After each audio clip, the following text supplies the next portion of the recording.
And Mama said that we were good kids. Mama said that we were quite alright. And everything was fine because we were good kids. And Mama said that we were okay. Mama said that we were quite okay. Never worry because we were good kids. And Mama said that we were good kids. Mama said that we were quite alright. Because we were good kids. That's a good song, bro. I love that song so much. I feel it deep inside my soul, Lucas Graham. But you know what? Mama said we were good kids. But maybe Aleister Crowley wasn't a good kid. You know, maybe he's not a good kid. Maybe Jack Parsons wasn't a good kid. Maybe Jack Parsons didn't have a mama that said that we were good kids. That said that we were quite alright. And maybe that's the reason why he went so crazy at night. Because doesn't know that he's a good kid. So who's Jack Parsons, bro? Who is Jack Parsons? The father of rocketry and the first one to ever create a rocket engine. One of the historic fathers of NASA. And he's so influential that they still credit him with the reason why the Apollos went to the moon and why we're trying to get to Mars today. And they named a crater after him on the moon. And also, he's a direct student of Aleister Crowley, the most influential occultist of the 20th century. Interestingly enough, John Whiteside Parsons was an American rocket engineer, chemist, and Thelemite occultist. Parsons was one of the principal founders of both the Jet Propulsion Laboratory, the JPL, and Aerojet. He invented the first rocket engine. He used a stable composite rocket propellant and pioneered the advancement of both liquid fuel and solid fuel rockets. And by the way, these are all facts. Anybody on the face of this planet, I don't care who it is, really, all it takes is a quick 15-minute, not even 15-second Google search, and you could find anything and everything that I'm saying here. That's how public information is. That is how true and undisputed and undebatable that is. This is just history. People are like, why are you talking about the occult? Why are you talking about conspiracies? Why are you talking about interconnections with occulticism in governments? And the real answer to all of that is, I'm not. I'm talking about history. I'm talking about 100% verified, undebunked history that could be taught in any history class ever because, well, it's the truth. It's what really happened. It's not my fault that real history mentions occultists, occulticism connected to governments, and what some people feel like sounds like a conspiracy. But interestingly enough, you know, what do they say? What's the difference between a conspiracy and the truth about 7 months, right? Because the truth always comes out, right? And interestingly enough, it's like the reason why maybe there's so many conspiracies is because there's a lot of real world 100% verifiable facts that are outspoken history that anybody could find with a 15-minute Google search that sound a lot like something that you would sound like a conspiracy. It makes people start to think, you know? And I challenge anyone in the world to prove anything that I say as incorrect, unfactual, misinformation, disinformation, you know, whatever they want to call it. We're just teaching history here. So John Whiteside Parsons, who created the Jet Propulsion Laboratory, JPL and Aerojet, invented the first rocket engine with a composite rocket propellant and pioneered the advancement of both liquid fuel and solid fuel rockets. That's what he did. That's who this guy is. Parsons was raised in Pasadena, California. He began it as an amateur rocket experiments with school friend Edward Foreman in 1928. Parsons was admitted to Stanford University but left before graduating due to financial hardship during the Great Depression. In 1934, Parsons, Foreman, and Frank Molina formed the Cadillac-affiliated Guggenheim Aeronautical Laboratory, or GALCIT for short, rockets research group with support by GALCIT chairman Theodore von Karman. The group worked on jet-assisted takeoff, or JTOW, for the U.S. military and founded Aerojet in 1942 to develop and sell JTOW technology during World War II. The GALCIT Rocket Research Group became JPL in 1943. In 1939, Parsons converted to Thelema, a religious movement founded by English occultist Aleister Crowley. There's that name again. Parsons and his first wife, Helen Northrup, joined Crowley's Ordo Templi Ordius, OTO. He became the California OTO branch leader in 1942. Historians of Western esotericism cite him as a prominent figure in propagating Thelema in North America. Parsons was dismissed from JPL and Aerojet in 1944, largely due to his involvement with OTO and his hazardous laboratory practices. In 1945, he and Helen divorced. In 1946, he married Marjorie Cameron. Shortly afterward, L. Ron Hubbard. You ever heard of him before? Yeah, that's the father of Scientology. Defrauded Parsons of his life savings. Parsons worked as an explosives expert during the late 1940s, but his career in rocketry ended due to accusations of espionage and the increasing trend of McCarthyism. And he died at the age of 37 in a home laboratory explosion in 1952. His death was ruled an accident, but many of his associates believe that it was either suicide or murder. Although publicly unknown during his lifetime, Parsons is now recognized for his innovations in rocket engineering, advocacy of space exploration and human spaceflight, and is an important figure in the history of the U.S. space program. He has been the subject of several biographies and fictionalized portrayals. Now, what's so important about this guy? Well, I just told you. I mean, that's pretty important, right? It sounds like something pretty, it's like a very important thing to me. I don't know if I was studying history, like aerospace science, maybe this is something I'd want to know. It's something I would want to know, this is a pretty interesting guy, pretty influential guy, pretty important guy. Without him, I don't think we would have made it to the moon, actually. The fact that he decided to be an outspoken Satanist, I don't know, it's kind of strange, That's just the way it goes, I guess. But in January of 1939, John and Frances Baxter, a brother and sister who had befriended Jack and Helene Parsons, took Jack to the Church of Thelema. This is how he converted. On Winema Boulevard, Hollywood, where he witnessed the performance of the Gnostic Mass. Celebrants of the church had included Hollywood actor John Carradine and gay rights activist Harry Hay. Wow, LGBTQ too, who would have guessed? Parsons was intrigued, having already heard of Thelema's founder and outer head of Ordo Templi Ordiennis, OTO, Aleister Crowley, after reading a copy of Crowley's text Noxum Pax. Parsons was introduced to leading members Regina Caul, Jane Wolfe, and Wilfred Talbot Smith at the Mass, feeling both repulsion and attraction for Smith. In her own words, Parsons continued to aperiodically attend the church's events for a year. He continued to read Crowley's works, which increasingly interested him, and encouraged Helene to read them. Parsons came to believe in the reality of Thelemic magic as a force that could be explained through quantum physics. He tried to interest his friends and acquaintances in Thelema, taking science fiction writers Jack Williamson and Cleve Catmull to a performance of the Gnostic Mass. Although they were unimpressed, Parsons was more successful with Grady Lewis McMurdy, a young Caltech student he had befriended, as well as McMurdy's fiancée Claire Palmer and Helen's sister Sarah Betty Northup. Jack and Helen were initiated into the Agape Lodge and renamed the Church of Thelema in February 41. Parsons adopted the Thelemic motto of Thelema Optium Protium Armosis Nupatae, a Latin mistranslation of the establishment of Thelema through the rituals of love. And the rituals of love is sex magic, by the way, if you didn't know that, orgies. The initials of this motto spelled out Topan, T-O-P-A-N, also serving as the declaration to Pan. Now that's important, right? Pan. Who is Pan? Do you know who Pan is? P-A-N, Pan.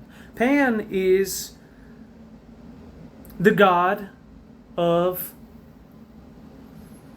the goat head, right? The goat head, if you ever notice the goat head, right? Like in a lot of Satanism, they have like goat-headed statues and things like that, goat-headed things. They call that Belthamot. It also comes from, but the original, where it really comes from, you back it up, comes from Pan. Pan was an old ancient pagan god that people sacrificed their children to. Pan is where you get the root word pandemonium, actually comes from that, where they would go into these crazy frenzies and they would all go nuts, similar to like a mosh pit or something like that. And when they would have these crazy orgies and stuff like that in front of the statue, and they called it pandemonium. That's where you get that word for it. It's also where you get the word pansexual from in the LGBTQ community. Anyway, so the initials of this motto spelled out Topan, also serving as the declaration to Pan. Commenting on Parsons' errors of translation, and Jess Crowley said that the motto, which you mentioned and couched in a language beyond my powers of understanding. Parsons also adopted the Thelemic title Frater Topan, with Topan represented in Kabbalistic numerology as 210. If you don't know what Kabbalistic means, that's the Kabbalah, the Jewish Kabbalah. If you don't know about that, I encourage you to look into it. It's really interesting stuff. The name with which he frequently signed, which is, this Jewish mysticism, basically. The name with which he frequently signed letters to occult associates. While Helene became known as Sorar Grimard, Smith wrote to Crowley saying that Parsons was a really excellent man. Now listen, this is a rocket scientist. Okay, this is what I'm trying to explain. This is not some crazy wacko out there in the middle of who knows where doing who knows what, right? This isn't some weirdo that's in an insane asylum talking somewhere. This isn't a paranoid schizophrenic that's on medication that, just believes the craziest things detached from reality, right? No, this is a well-respected, highly intelligent, scientific individual in the scientific community. The reason why that's important is because a lot of people believe that a lot of scientists today claim to be atheistic, but in reality, they're pagans. In reality, they're polytheistic. A lot of people will say that sounds like, it's just a conspiracy, a load of horse, whatever, right? But the truth is that there is precedent that these type of people exist. In fact, scientists throughout human history have always been involved in paganism.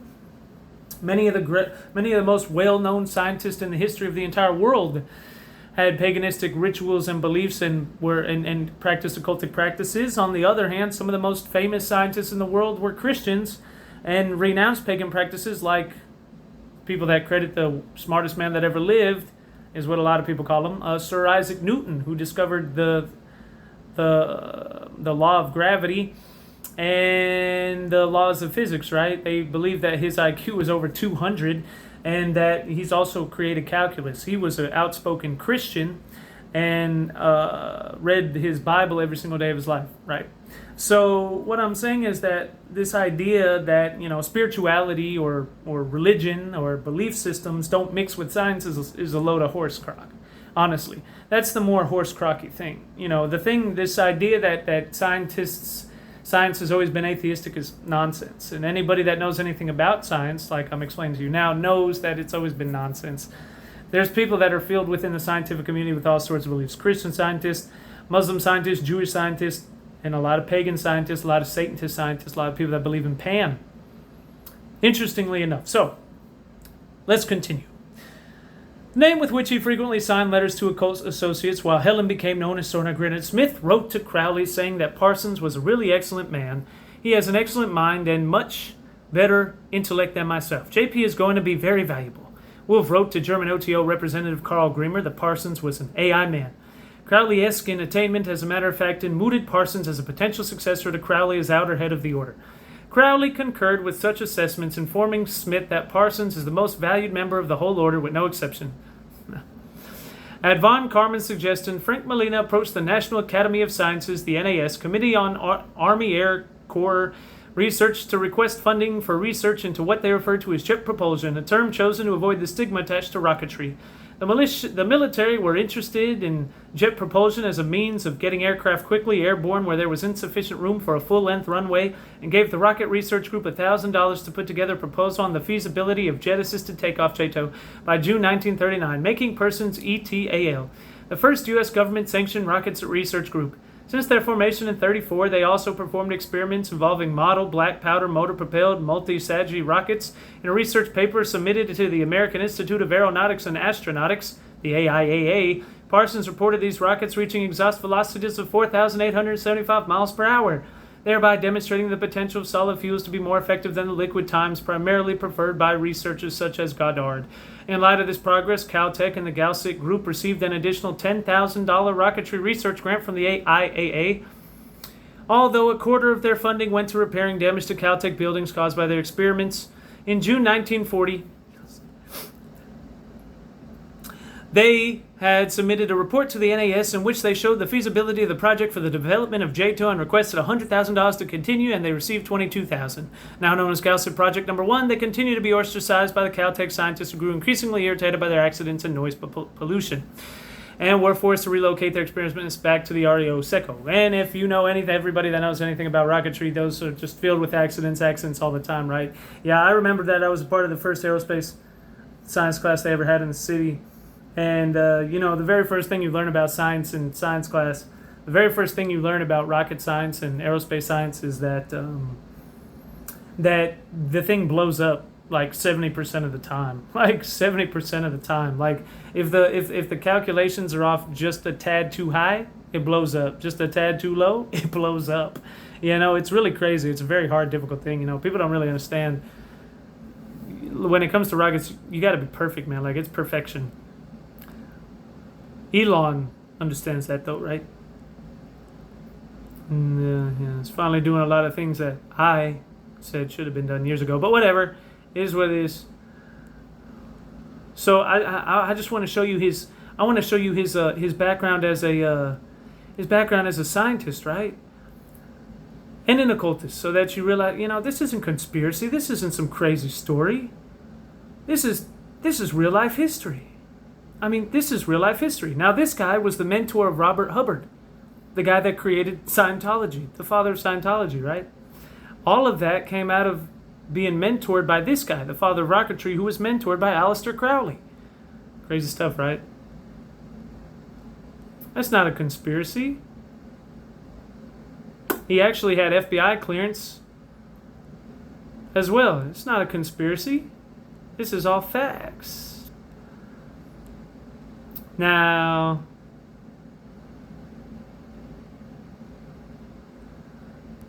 here's where it gets really interesting too, right? Really interesting. This is when we start talking about aliens. Aliens. Oh my goodness, Joshua, you can't talk about aliens. Oh yeah, I talk about anything. Anything and anything. Anything and everything, my friend. But this is where it's interesting about aliens, right? Because now there's all of a sudden this discussion of aliens and UFOs and flying saucers and what all this stuff means. And interestingly enough, I've seen 2 UFOs, possibly more, but at least 2 UFOs in my life. And I know people of very reputable, very, very, very highly reputable sources and people of the highest integrity that have seen UFOs as well. I've always known UFOs were real. No one ever had to tell me that. I always knew they were real. The Pentagon comes out and confirms them, and now they got all these names for them. But I always knew they were real way back when everybody said you were crazy for it. But anyways, but everybody's talking about, but what are UFOs?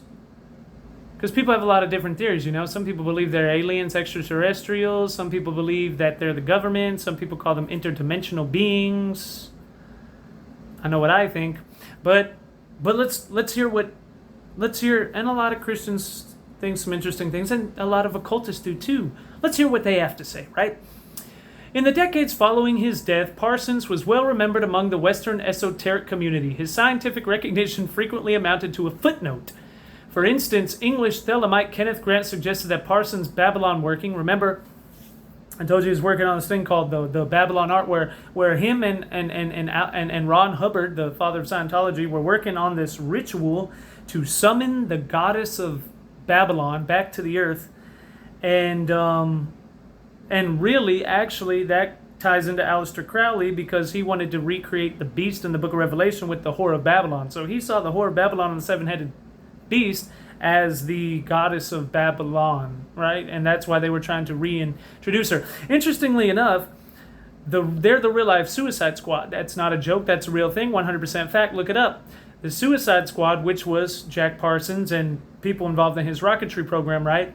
They were called the Suicide Squad. If you actually look at the movie Suicide Squad, it actually is a cultural complete reference to that group of people, the occultic origins of rocketry without people knowing or realizing it, hidden in plain daylight. That's why, go back, remember you watched the movie? Who's the bad guy in the movie they're trying to get rid of? Isn't it a witch? Isn't it like... If I'm not mistaken, isn't it like a woman from an old Babylonian religion? Old mysticism? Interesting. Almost like when they were trying to summon the mother of Babylon or something like that. Go ahead and fact check me. Look it all up. Look it all up. Look up Suicide Squad with the JPL. Look up Jack Parsons, Aleister Crowley. Look up Ron Hubbard. Look at Scientology. You know what those people are into? I didn't do this. I didn't make this up. I didn't say I believe this stuff. I'm telling you what they believe. But these people influence NASA. They influence your government and your culture, interestingly enough.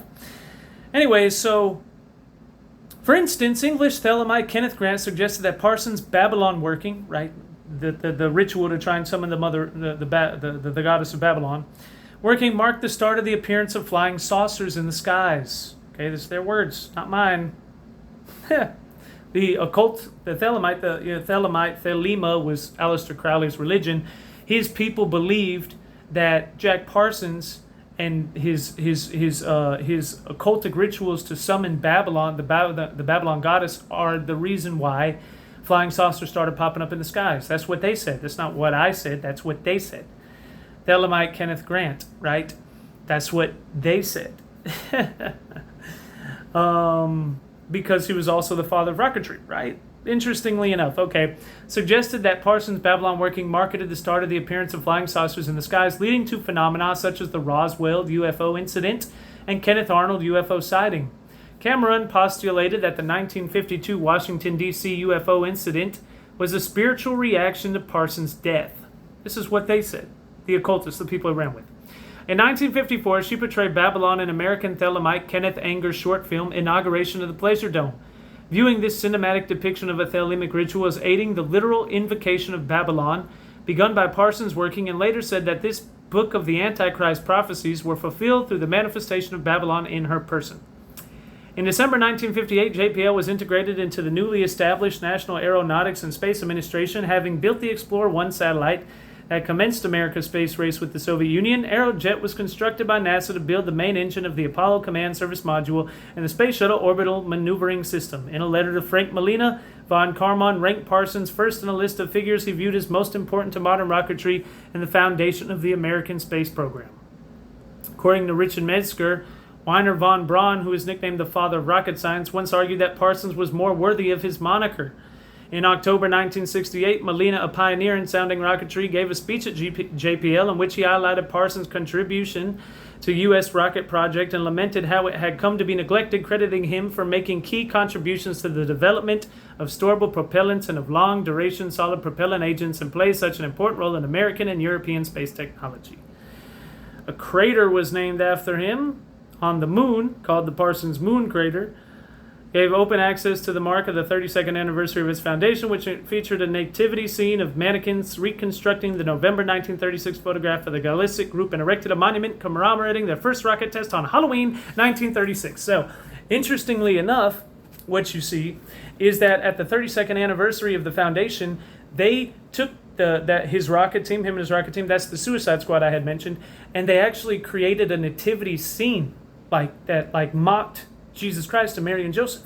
They replaced all the characters with the people from the Suicide Squad and erected a monument for their first rocket test, which they just so happened to do on Halloween, October 31st, 1936, which a lot of people, Christians, consider, one, a direct mockery of Christ. When they're occultists, right? And they're practicing rocketry, so they're scientists. They're not crazy. They're historic figures.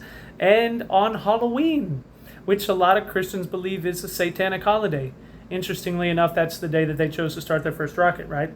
Among the aerospace industry, JPL was nicknamed as standing for Jack Parsons Laboratory or Jack Parsons Lives. The International Astronomical Union decided to name a crater on the far side of the moon Parsons after him in 1972. That's the year before Roe versus Wade. JPL later credited him for making distinctive technical innovations that advanced early efforts in rocket engineering, with aerospace journalist Craig Kovalat stating that the work of Parsons, Quinn Quisan, and the Galicic group planted seeds for JPL to become preeminent in space and rocketry. Many of Parsons' writings were posthumously published as Freedom in a Two-Edged Sword, 1989, a contemplation co-edited by Cameron and the OTO leader Herminius Beta, which incited a resurgence of interest in Parsons within occult and countercultural circles. For example, comic book artist and occultist Alan Moore noted Parsons as a creative influence in a 1998 interview with Clifford Meth.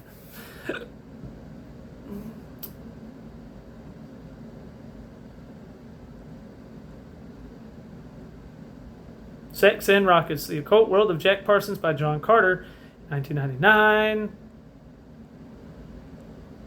And it goes on, and there's a whole lot more there. But interestingly enough, that's who Jack Parsons is. And there's a whole lot more there. Even though I gave all this information about who he is, because it's really important that people understand this kind of stuff, that is who he is. Now, this is all public information, 100% factual, and I challenge anybody on the face of the planet to debunk it.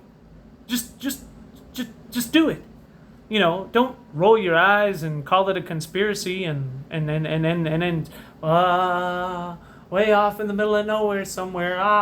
You know what I mean? No, you can do this thing where you actually use your brain and think for 15 seconds. I know, very hard. I know it's so hard to generate 15 minutes worth of energy, and just Google search and then read a little bit and research and try to find a way to debunk me, and then find out that every single person on the planet, it's unanimously agreed that this is 100% factual history. Interestingly enough, right? Fancy that. The hidden history that happens right before our eyes, nobody talks about. The more you know.